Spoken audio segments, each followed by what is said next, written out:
4-5 سال پہلے کی بات ہے، جب کابل فتح ہوا پہلی بار، کمیونسٹ حکومت کو جب اللہ تعالیٰ نے شکست دی، اس زمانے میں میں وہاں تک گیا تھا، خوست اور یاور چھاونی تک۔ جانے سے پہلے کچھ میرے پاؤں میں کچھ ایسی تکلیف ہو گئی تھی کہ میں کھڑا ہو کر فجر کی نماز کھڑا ہو کر نہیں پڑھ سکتا تھا۔ نہیں، کھڑا تو ہو جاتا تھا مگر یہ کہ جماعت نہیں کروا سکتا تھا۔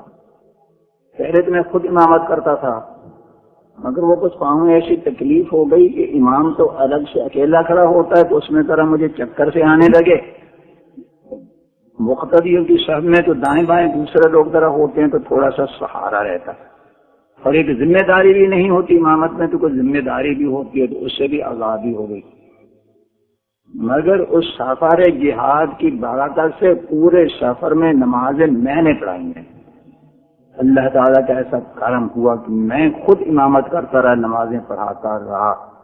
یہ بتا رہا ہوں کہ دواؤں کے عاشقوں، ڈاکٹروں کے عاشقوں، اللہ تعالیٰ نے میری صحت رکھی تو سفر جہاد میں رکھی۔ میں کہیں کسی کو یہ خیال ہو کہ شاید آب و ہوا کی تبدیلی کا اثر ہو، وہاں کی آب و ہوا بہت اچھی ہے، شاید اس کا اثر ہوا ہو، وہ بھی سمجھ لیں کہ آب و ہوا کی تبدیلی کا مجھ پر کوئی اثر نہیں پڑتا۔ میری صحت کا راز ہے یا سفر جہاد یا سفر عمرہ۔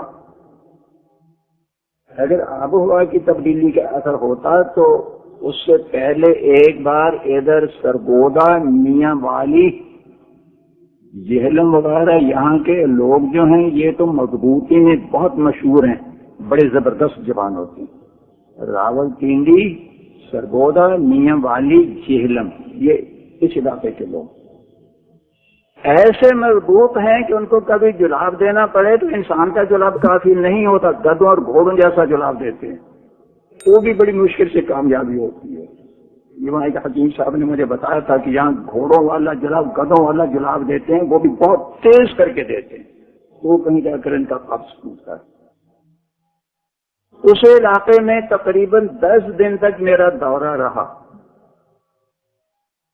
کام بھی نہیں تھا، زیادہ سے زیادہ 2 بیان دن بھر میں، اور یہاں تو ہر وقت کام، تو وہاں کام سے بھی آزادی، اور بہت سرسبز علاقہ، شہر سے باہر بیرونی علاقوں میں بھی کافی جانا رہا، باغوں وغیرہ میں، مگر واپسی پر اس کا اثر الٹا پڑا۔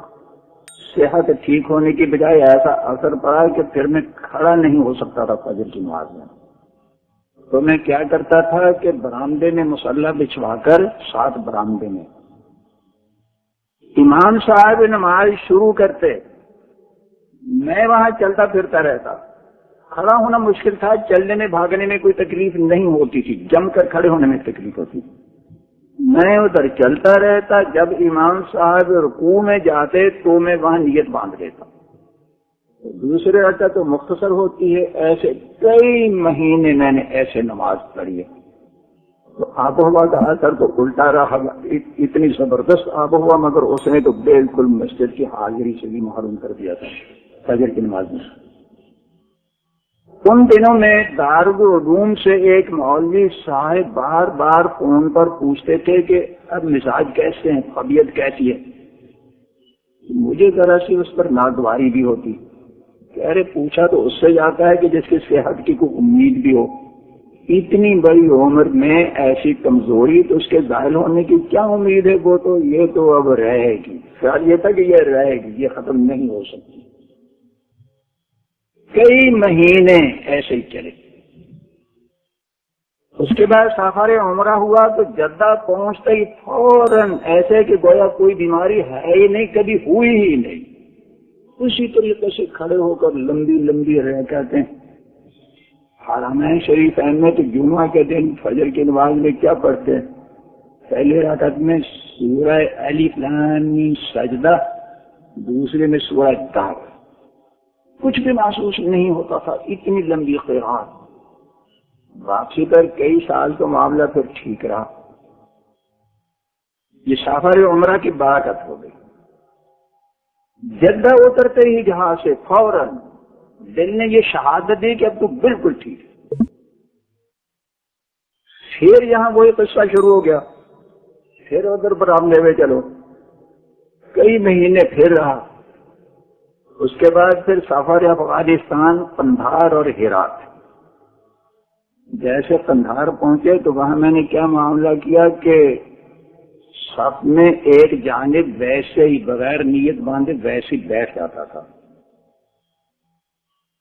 بیٹھا رہتا، جب امام صاحب رکوع جانے لگتے تو کھڑے ہو کر نیت باندھ لیتا. یہ معمول میں نے 2-3 نمازوں میں وہاں گیر رکھا. ایک بار یہ غلطی ہو گئی فجر کے وقت میں کہ جیسے لوگ کھڑے ہوئے میں بھی کھڑا ہو گیا. یاد ہی نہیں رہا کہ مجھے وہ عارضہ ہے اس لیے مجھے بیٹھے رہنا چاہیے، یاد نہیں رہا. جب کھڑا ہو گیا تو بات یاد آئی، ارے مجھے تو بیٹھے رہنا چاہیے تھا. مگر پھر سوچا اللہ مالک ہے، دیکھتے ہیں کیا ہوتا. تو میں نے کھڑے کھڑے شروع سے نیت باندھ لی تو گویا کوئی تکلیف ہے ہی نہیں. اس وقت سے جو تکلیف گئی 2 سال ہو گئے ہیں، اب تک بحمد اللہ تعالی دوبارہ لوٹ کر نہیں آئی، اور اللہ کرے کہ نہ ہی آئے. یہ کس کا اثر ہوا؟ پہلی بار بھی سفر جہاد کا کہ امامت چھوڑی ہوئی تو کئی سال ہو گئے تھے وہاں امامت کرتا رہا. دوسری بار یہ پاؤں کا عارضہ، وہ بھی ہرات میں نہیں، ہرات سے پہلے قندھار پہنچتے ہی اللہ تعالیٰ نے سیاحت عطا فرما دی. آب و ہوا کا کوئی اثر نہیں پڑتا. وہ ٹورن ٹو والا معاملہ جو ہے نا، انگلینڈ، کینیڈا، امریکہ، ویسٹ انڈیز میں بعض گروتھ وغیرہ، ان علاقوں کو تو لوگ یہ سمجھتے ہیں کہ وہاں پر اللہ اور ہی ہے. لوگوں کا یہ عقیدہ ہے. ارے کہتے ہیں سبحان اللہ، کیسے اچھے اچھے علاقے ہیں، کیسے اچھے اچھے علاقے ہیں. اتنے سرسبز علاقے ہیں، گرد و غبار کا نام و نشان تک نہیں. وہاں تو یہ چاہیے تھا کہ میرا وزن 2-3 گنا بڑھ جاتا، بہت صحت اچھی ہو جاتی. وہاں جا کر قصہ یہ ہوا کہ اگر 1-2 دن اور وہاں رہ جاتا تو پھر وہ وہیں کہیں دب ہوگا. تو میں دعا کرتا رہا یا اللہ یا کفرستان سے تو نکال لے، کہیں مرے تو سعودیہ میں جا کر یا کسی مسلمان ملک میں جا کر کے مرے. ایسے دعائیں کرتے کرتے وہاں سے واپس آ. یہ میں بتانا چاہتا ہوں کہ جو سفر میں نے کیا عمرے کے سوا اور جہاد کے سوا، ان میں تو مجھے بیماری ہوتی رہی، کمزوری ہوتی رہی بہت سرسبز علاقوں میں. جو سفر ایسے ہوا ہے جہاد کے لیے، جو عمرہ کے لیے، تو اس میں دیکھیے اللہ تعالیٰ نے کیسی برکت عطا فرما دی. یہ قصے میں نے اس لیے بتائے ہیں کہ وہی علاج کے سلسلے میں کہ علاج کو لوگوں نے عذاب بنا رکھا. عذاب اعتدال سے کام لیں. وما كان لنفس أن تموت إلا بإذن الله كتابا مؤجلا.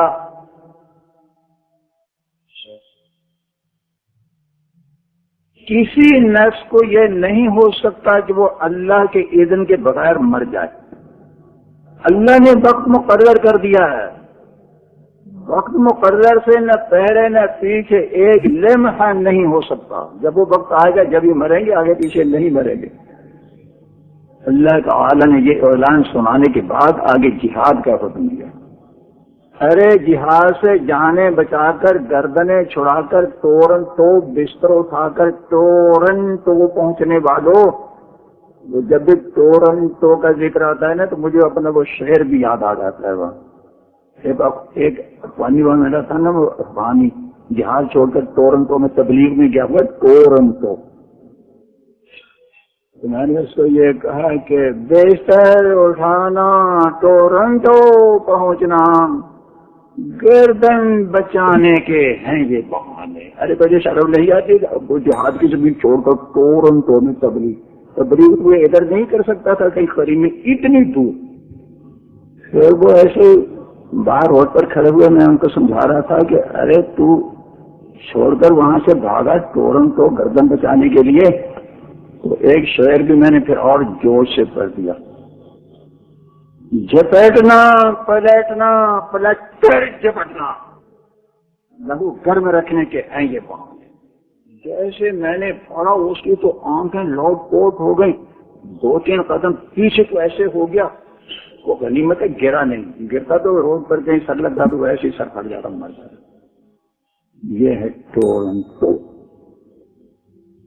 کچھ میں نے کہا کہ ایسے ایسے علاقوں میں بھی پہنچ کر میں تو وہاں جا کر بیمار ہو گیا, بہت کمزور بھی ہو گیا.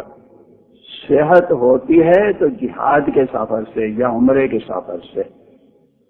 دواؤں پر زیادہ اعتماد نہ کریں, اجمال سے اعتدال سے ہر کام میں اعتدال رکھیں. تھوڑا بہت چھوٹا موٹا علاج کر لیا, آگے جو کچھ بھی اللہ تعالیٰ کی قدرت ہے.